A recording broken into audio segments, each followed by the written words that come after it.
Above the clouds, high in the Himalayas, the old Silk Road climbs through 14,000 feet to the Natula Pass, where two immense nations meet.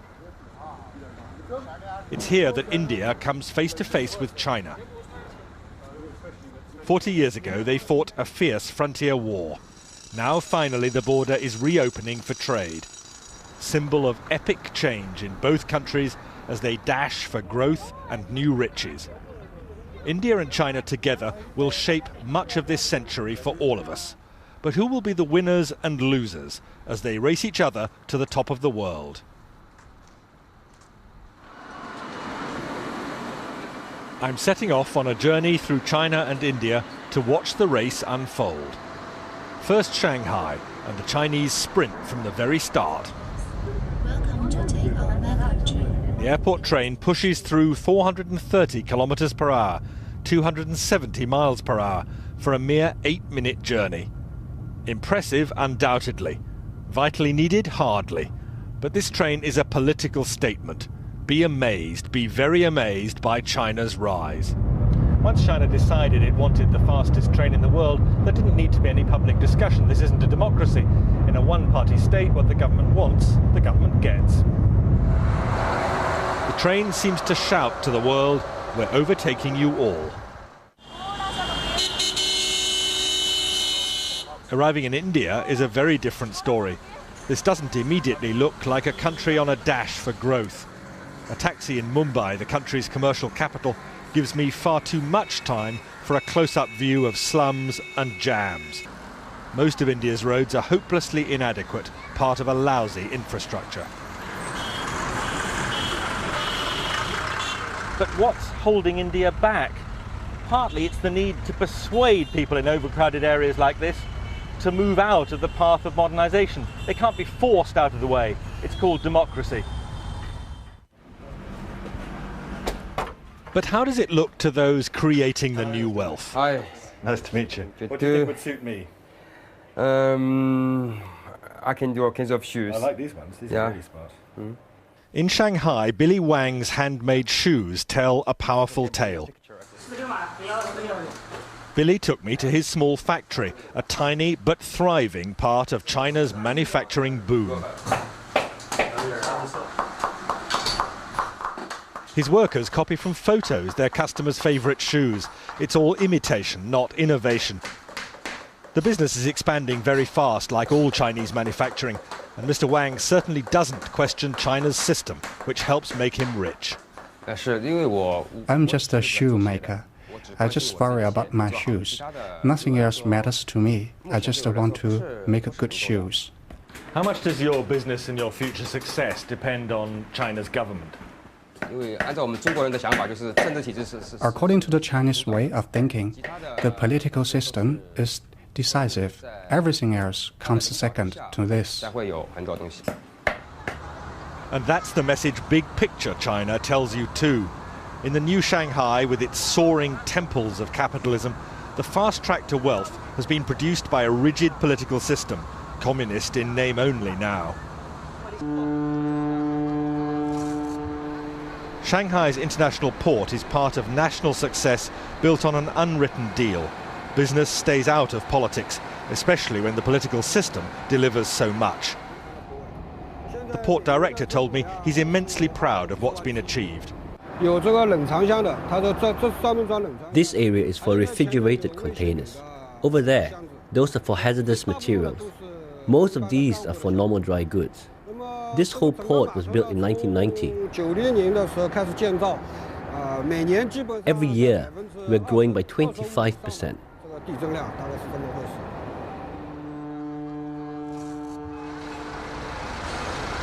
More than that, it's largely one-way traffic here. China doesn't buy much overseas, but produces vast quantities of goods for sale. China's achievement is simply staggering. Single-minded, one-party government making clear decisions which mean that China dominates the export world. It's staggering to watch this. Containers coming on and off ships simultaneously, most of them coming into China empty, most of them going out crammed with Chinese exports. This isn't something that should worry just India. It worries economies across the world. A huge trade imbalance. Basically, we have a lot of construction going on right now just before the monsoons. But in India, young risk-takers are not dismayed by China's success. The story of Tarun Tadani in Mumbai is typical. All our designs are basically finalized. Tarun is a man in a hurry to share in India's consumer boom, happening now. Tarun, still only 22, cut short studies in America to create this fashion accessories business. And the emphasis here in his design room, unlike China, is on innovation, not imitation. Here is all our new production. Next door in the workshop, a small team churns out low-cost fashion accessories for eager buyers among India's spreading middle class. Tarun insists India's cheap labour, combined with superior design skills, make a winning formula. We never copy directly. We spend so much time, consistently trying to make new products, new designs, new things out there, finding new trends, just keep developing in new styles. So is this an exciting time to be doing business in India? It's an exciting time because you can see things happening, India is moving very fast, but it's like a boat. But if we can sail or we can even sink. I can't speak for the future, but I can definitely say it is definitely bright. It's a good path, and I think we are on the right track. And big picture India? Well, that stress on skills drives heavy industry too. Here at Mukand Steel, they can't compete with China's bulk bog standard production. Instead, they make only high-value specialist steels, meeting Europe's most exacting standards. I'll tell you, life does not get hotter than this. At the heart of a steelworks in India, midsummer, it's almost unbearable. But the Indians are justifiably proud of what they're doing here, not just competing with huge producers like China with a massive output of bulk commodity steel, but here making some of the world's finest high-grade steel, competing with anything that could be produced in other parts of the industrialized world. Most of this steel meets India's enormous demands, but also goes for export. This is an area of heavy industry where India sees opportunities for massive growth over the next 10 or 15 years, and where the Indians are convinced they have a huge edge over China. Outside, away from the intense heat, I hear some fighting talk from the marketing director. India can catch up and then overtake China. And I don't think China can sustain this kind of high growth rate here for next 3 to 5 years. Is India While India's growth rate for last year was 8.5% GDP, the current year has begun with 9.5% in first 2 months. And I think as we go along, we see acceleration of the growth rate as all the industry segments are growing simultaneously. So we expect at least to close up the gap between China and India in next 3 to 5 years. And that optimism, justified or not, fits with a confident mood in Mumbai, seaside city of property prices going sky high, where Tarun Tadani, the entrepreneur, is just one of thousands out to enjoy the good times. You can see more of India's potential strengths at the cinema too. Freedom for its people, freedom of expression, and in politics. Tarun thrives on ideas, and at the cinema he can choose between India's best Bollywood films and anything else from around the world. Could democracy prove a winner?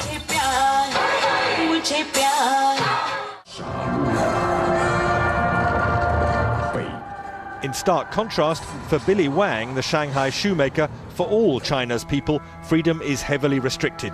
Film, newspapers, the internet, all strictly controlled. Any dissent is punished harshly, but if a growing middle class demands freedom to match rising wealth, then China will hit real trouble. But for now, Billy Wang and China's hugely expanding middle class seem largely content, as far as one can tell. Economic growth must come first. Let's not jump from the known, a one-party state, to the unknown, democracy. I think we can't really jump, to another side. I think the best thing or the better strategy, for the government today here is that to maintain the momentum for economic growth. and your creation of the middle class, or you created more job opportunity for most of the people, and also the reduction of the poverty or something like that. And then I think the party themselves respond, to the growing demand, from the middle class, from the society. I think there is a way out eventually. Back in India, you can see how people might question what democracy has done for them. The country still looks creaky, antiquated, under-equipped. But if India is moving slower than China, most Indians I spoke to see their democracy as a big long-term asset, a winner over time. And the fact these trains are so overcrowded with people on their way to work points to another intriguing possibility. With its population growing twice as fast as China's, India may actually be in better shape for the next stages in the race. India's huge and expanding population used to be seen as a burden to this country, a brake on its phenomenal growth, simply too many mouths to feed. Not anymore. There's been a radical rethink. Instead, it's China which may have the problem with a stable but aging population. This vibrant young country is seen pulling huge numbers of people into an expanding working population, able to fuel phenomenal growth in the years to come. It's now being seen within India that when its population passes that of China, it may actually give it a winning edge in the race to the top of the world.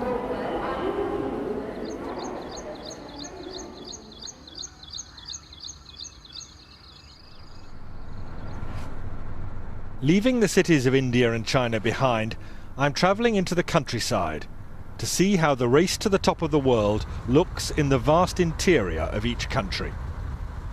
It's here that the majority of both India and China's people struggle to survive off the land. As the two countries compete for future dominance of the world economy, both face huge challenges to ensure the hundreds of millions of people in their rural population are not left out of the growing prosperity.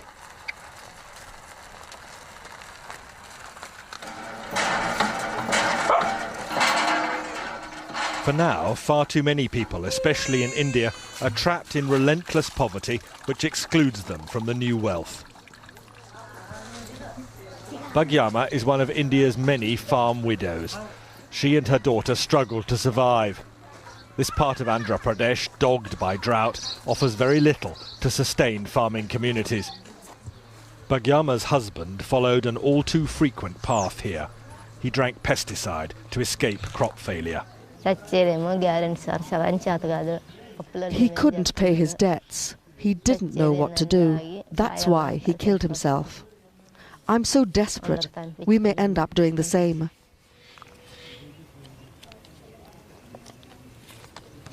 But surely there must be some chance your daughters will have a better life. My children will also have to be labourers like me because there are no opportunities here.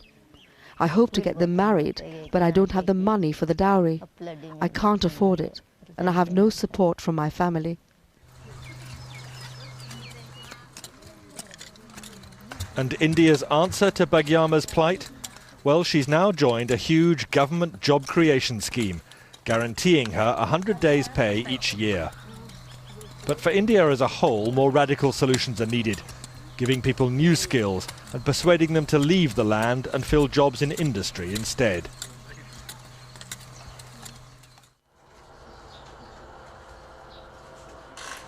China has pursued that path with much greater vigour.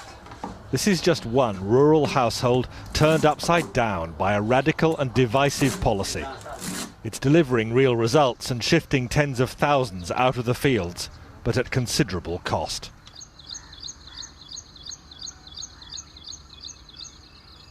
Tsai Jin-fu has only a few days left to work his land. The Chinese authorities are taking it to make way for a new factory. He and his wife took me to the edge of his fields where rubble is all that remains of their neighbours' homes. This whole village is being destroyed, like so many others across China. But Mr. Tsai says he's willing to move with the compensation they've been offered. I will miss the land, of course. Without the land to farm, I will just have to give up farming and enjoy life. But other farmers are angry. This man saw us filming and came over to pour out his resentment, well aware public protest in China is risky. We're all unhappy, he told me. What's there to be happy about? They gave us a much smaller place and very little money. But nothing stops the demolitions. China's government is convinced industrialization must go ahead, even at the risk of rural revolt. You can actually watch as China's growing number of factories push deeper and deeper into the countryside. It can feel as if this country is one vast building site being torn down and rebuilt. This is just one of countless farm villages which has been razed to the ground. All the farmers and their families pushed, willingly or unwillingly, off the land to join the growing army of the urban working population. It's difficult to know how they feel about it. Very few speak out openly. But you get a very strong sense of the anger and resentment from the figures that, extraordinarily, the Chinese authorities themselves have published.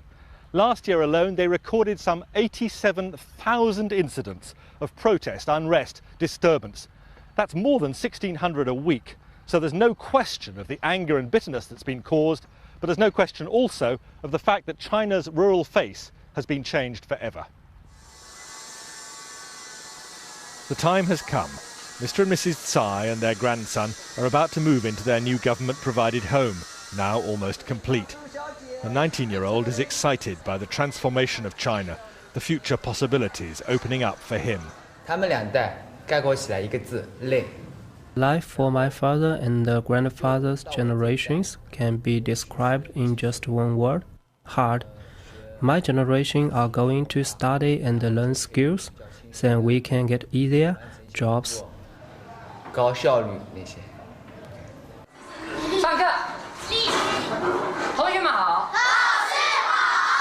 Education is a key focus for China. It really needs to be. The country has too few children as a result of the strict one-child-per-family policy. And that means a dwindling workforce. So tomorrow's workers have to be given the best possible skills.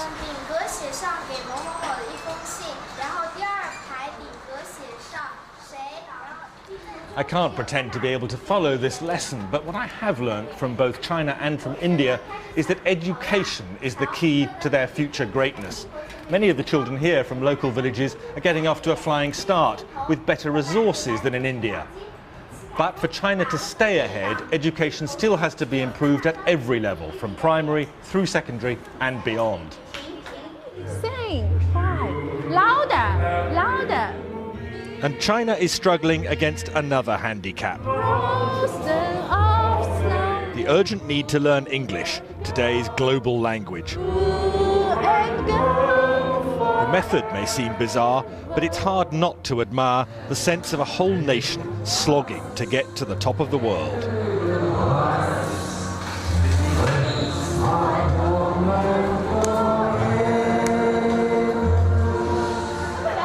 At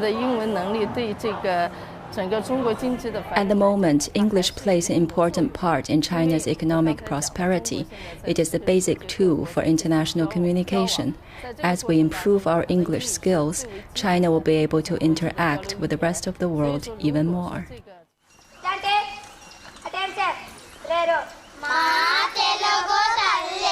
Indian education faces quite different challenges.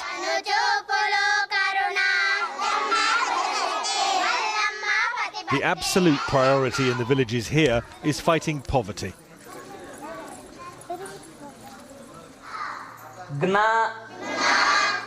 And fighting poverty means giving children skills which could lift them to jobs inside India's urban-led boom. An escape route from very low wages working the land. What would you spend it on? As it is, the headmaster sometimes despairs at the risk of perpetual poverty here. Because uneducated parents, they are not sending their children properly to the school. Absentees, their children absentees, they are At least continuously, nearly 10 to 15 days they are absenting. By that way, we will not understand lessons properly. But if they get better educated, will that give them a different chance in life than their parents? I mean, is the future for them better? Definitely, sir. Definitely. Now look at this. Still India, but the contrast could hardly be more extreme. This is the breath-catching campus in Bangalore of Infosys, India's own homegrown software giant, and a major contributor to India's explosive growth. We have a faculty of 180 people who are faculties in computer science. This is possibly the largest computer science faculty anywhere in the world. Mohandas Pai, Infosys director, is showing me a vision of India's future. And the biggest emphasis of all here, no question, it's on teaching. Taking the highest achievers among India's college leavers to even greater heights. They see no limits to the country's future or their own. I want to leave a mark. I'm looking at making a difference somewhere down the line. It's not like everything is already done. So there's so much that's yet to be discovered, there's yet to be tapped. So that way, there's a lot of scope to make a difference. Is this an exciting time to be living in India? Definitely. I think this is the best time. There's never been a better time here. All that enthusiasm Mr. Pai shares, but he's also realistic. India is being outrun by China. His hope, India can catch up. But the fact remains, China has lifted the largest number of people out of poverty in the shortest possible of time. There is no parallel in human history to what China has done. There will be no parallel in human history to what India has done. Because these two countries don't fit in with the notion of the rest of the world. They are 40% of the world. And if 40% of the world does well, the balance 60% will naturally do very well. So, for both India and China, in their race to the top of the world, the heights of achievement seem to beckon. And for me, at the end of this journey, there's no better place than the Natula Pass in the Himalayas, where the two countries meet to try to glimpse their future. With China and India face to face, we can look into the future, but we can't see it clearly. What we can be certain of is this, that both these great countries are building and building fast. The changes in their economies are going to change the lives of 1 billion people in India, more than 1 billion people in China. But far more profound than that, the world order is going to be transformed. We may see a time when the United States goes into at least partial eclipse. The giants of Asia are on the move and on the rise.